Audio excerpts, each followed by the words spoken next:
Alaikum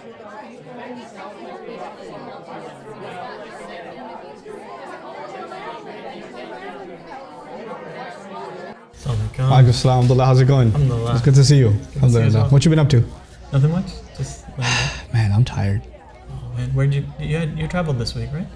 No, not this week. Trip's coming up, but just getting prepped for programs and stuff. Oh, it's fun. Alhamdulillah. Especially after class this week, a couple of emails came through that it's like so this is one email, right?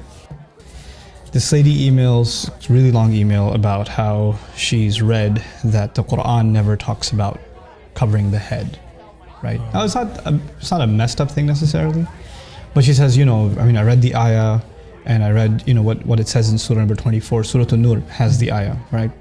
And it uses the word khimar, which is for veil.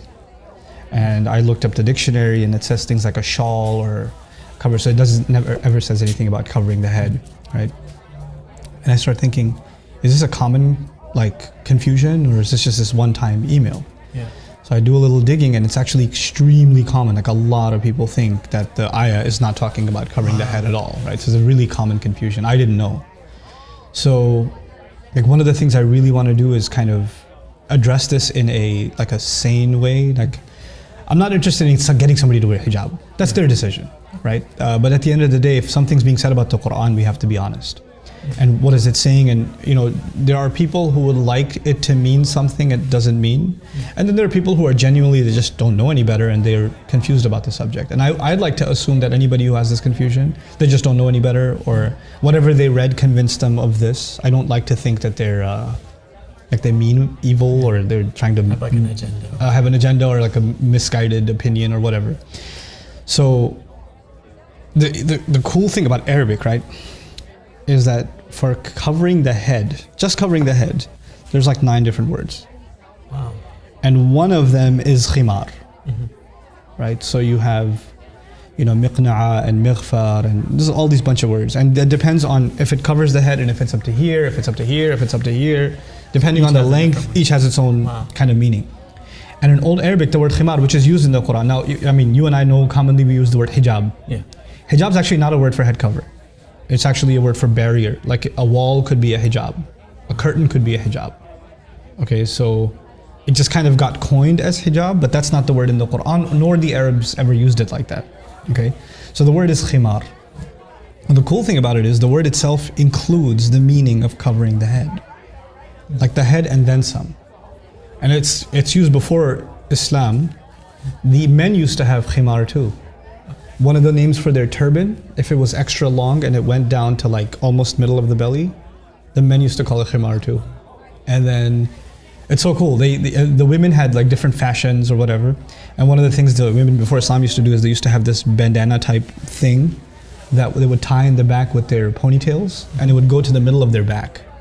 So they wouldn't drape it in front, they throw it behind them. That was also called a khimar. Now the Quran says they should take their khimar and throw it in front of them, before their chests. In other words, the only difference is keep the khimar, but just use it. The head cover is already included in the meaning. Just use it to cover the front also, right? And it should be a certain length. That's the meaning.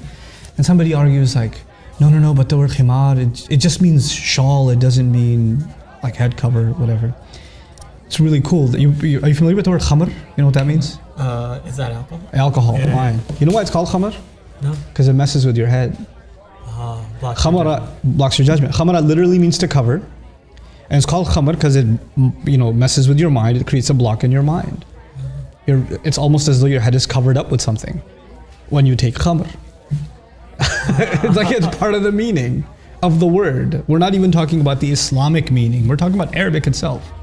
Back in the day, they'd see some horses are funny colors, from the neck onwards it's white and the rest of it's brown or something like that. They would say that horse is mutakhammir. It's like it has a khimar on. So, how are you going to explain that as the horses don't have shawls on? Yeah. It's just the length. It's just the length, and it's covering its head, and it's up to its neck and all the way down. So that's why they're calling it a khimar.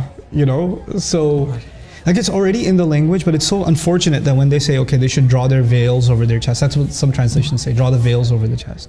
Well, a veil could be a shawl. It could be any kind of cloth. And it doesn't really include head covering, right? But the Arabic word does. And so I feel like a lot of this confusion comes because people don't pay attention enough to the original language, and how a lot of translations, they oversimplify the issue and we start coming to drastic conclusions. But I think that even if you talk about all of this, like somebody gets upset and says, who are you to tell me that I have to wear this or that? I'm not anybody to tell you anything. But what I'd like to, at least for people to know, is, okay, here's what the word is in the Quran and here's what it means and here's how we can understand it. If you think there's better evidence, if you think there's another meaning in Arabic, then maybe you should tell me about it. So, I don't know, maybe I should do a talk about that someday. Yeah. I'll see you next time, inshallah. Okay, Take care. Assalamu alaikum.